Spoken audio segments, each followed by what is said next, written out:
The price-to-earnings or PE ratio is a key tool for understanding the stock market. It tells us how much investors are willing to pay for every dollar of a company's earnings. A high PE ratio might mean that investors are very optimistic about future earnings growth. Or it could mean that the stock market is overvalued. To calculate the PE ratio, you divide the current stock price by the company's earnings per share.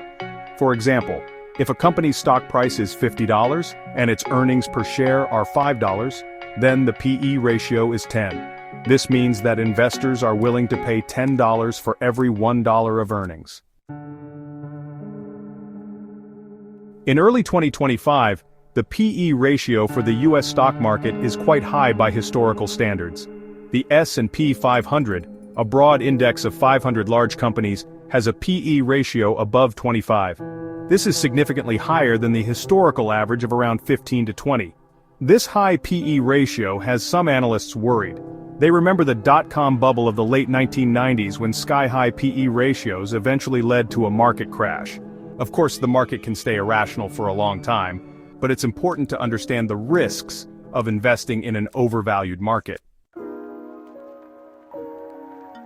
Several factors can influence the PE ratio. One is interest rates. When interest rates are low, investors often turn to the stock market for better returns. This can drive up stock prices and PE ratios. Another factor is earnings growth expectations. If investors believe that a company or the economy as a whole will experience strong earnings growth in the future, they may be willing to pay a higher price for its stock today. This can also lead to higher PE ratios. Finally, investor sentiment plays a role.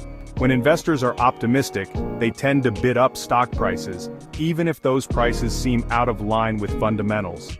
This can create asset bubbles, which can be dangerous when they burst.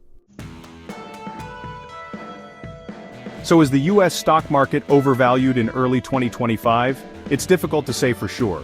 The high PE ratio is certainly a cause for concern.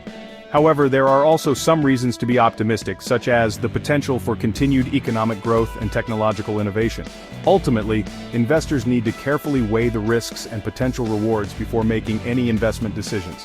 It's important to remember that past performance is not necessarily indicative of future results. And as always, diversification is key.